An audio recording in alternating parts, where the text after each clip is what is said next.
اسی طرح سے جمعہ کے پہلے رکعات کتنی پڑھنی چاہیے سنن یا نوافل کے اعتبار سے، اس کی کوئی محدود گنتی نہیں ہے، کوئی محدود گنتی اس کی نہیں ہے۔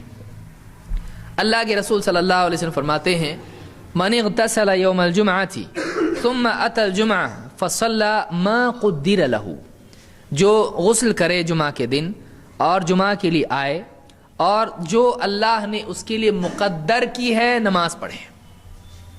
اس کے لیے کوئی عدد بتایا آپ صلی اللہ علیہ وسلم نے، یعنی اللہ نے جو مقدر کی ہے اس کے لیے جتنا پڑھنے کے توفیق اللہ اس کو دے پڑھے، دو سے لے کے 12 تک یا اس سے زیادہ جتنا بھی پڑھ لے کوئی مسئلہ نہیں۔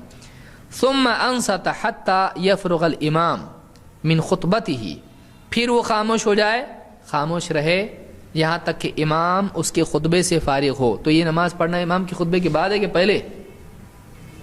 خطبے کے پہلے ہے، اس لیے کہ ثم انصت، پھر چپ رہے یہاں تک کہ امام اس کے خطبے سے فارغ ہو جائے۔ ثم يصلي معه، پھر اس کے ساتھ نماز پڑھے، یعنی کون سی نماز؟ فرض نماز۔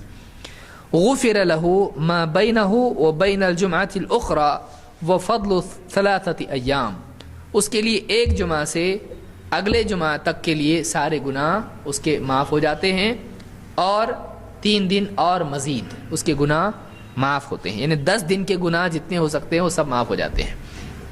اس حدیث سے معلوم ہی ہوتا ہے کہ اللہ کے نبی صلی اللہ علیہ وسلم نے جمعہ سے پہلے نماز کی کوئی حد مقرر نہیں کی۔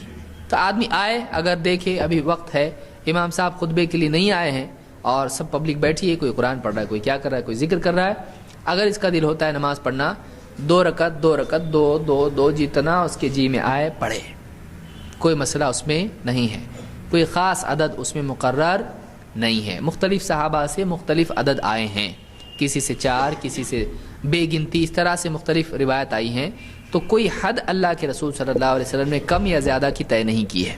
لیکن اس میں اور بات ہے جو میں انشاءاللہ بتاتا ہوں آگے، یہ حدیث بتائے گی کہ اگر ایک آدمی جمعہ کے لیے آتا ہے تو وہ 2 رکعتیں پڑھے بغیر نہ بیٹھے، چاہے امام خطبہ دے رہا ہو، 2 رکعتیں پڑھے بغیر وہ نہ بیٹھے۔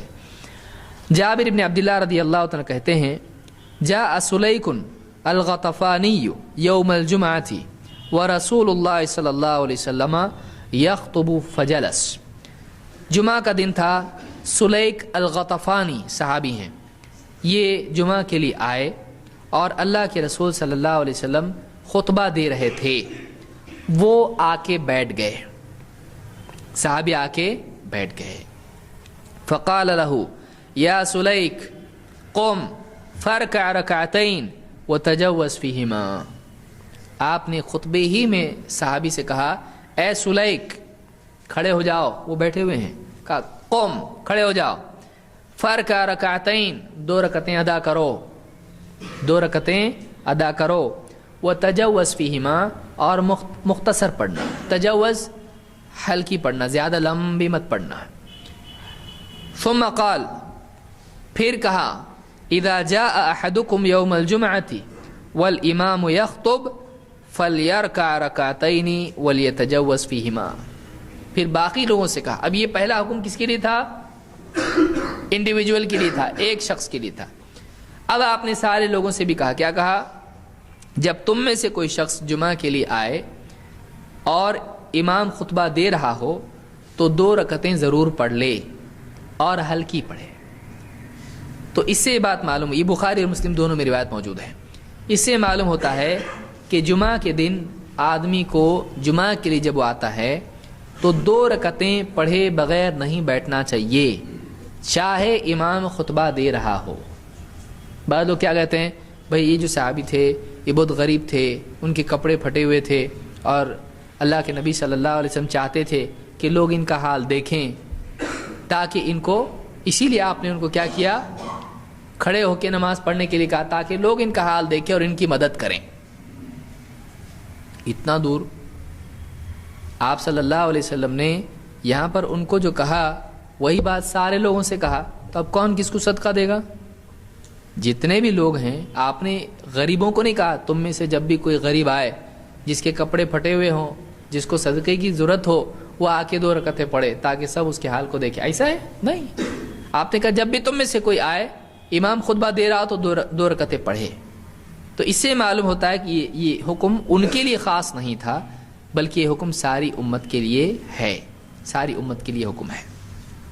اس لیے کہ آپ غور کریں، امام جب خطبہ دے رہا ہے تو اس وقت میں جتنے لوگ ہیں ان کا دھیان کدھر ہونا چاہیے؟ امام کی طرف. اب آپ ان کو کھڑا کر رہے ہیں نماز پڑھنے کے لیے اور آپ خطبہ دے رہے ہیں، اور آپ کیا چاہ رہے ہیں؟ وہ آپ کا خطبہ سنیں یا ان کو دیکھیں؟ سوچنے کی چیز ہے. تو خطبے میں ان کی طرف لوگ دھیان دیں یا خطبے کی طرف دھیان دیں؟ تو یہ بات ہی صحیح فٹ ہوتی نہیں ہے. صحیح بات یہی ہے کہ یہ سارے لوگوں کے لیے. اس میں یہ کہ اگر کوئی آدمی مثال کے طور پر مسجد میں آتا ہے اور غلطی سے بیٹھ جاتا ہے، پھر اس کو یاد آتا ہے 2 رکعت نہیں پڑھا میں نے، پھر کہے بیٹھ گیا نا اب کیا ہوتا؟ صحیح ہے نہیں. وہ صحابی بیٹھے تھے یا کھڑے تھے؟ بیٹھے تھے. تو آپ نے بیٹھے ہوئے کو کیا کیا؟ کھڑے ہو جاؤ اور پھر پڑھنے کے لیے کہا. معلوم ہوا کہ یہ چیز اتنی اہم ہے کہ یہ چیز چھوٹنی نہیں چاہیے. یعنی پورے خطبے میں ایک آدمی سے آپ کہہ رہے ہیں، معلوم ہوا کوئی معمولی چیز نہیں ہے. بہتر چیز یہ کہ آدمی اب اس کے لیے چلو حدیث پہ عمل کریں گے. کیسا؟ خطبے کے لیے باہر ٹھہریں گے، خطبہ چالو ہوا پھر جائیں گے تاکہ اس سنت پہ بھی عمل ہو. ایسا ہے نہیں ہے، بلکہ کسی کی مجبوری سے دیری ہو جائے. لیکن یہ کہ ایک آدمی زبردستی دیری کرے یہ غلط ہے. پچھلی حدیثوں میں آپ سن چکے، جتنا جلدی آئے گا اتنا اس کے لیے زیادہ ثواب ہے.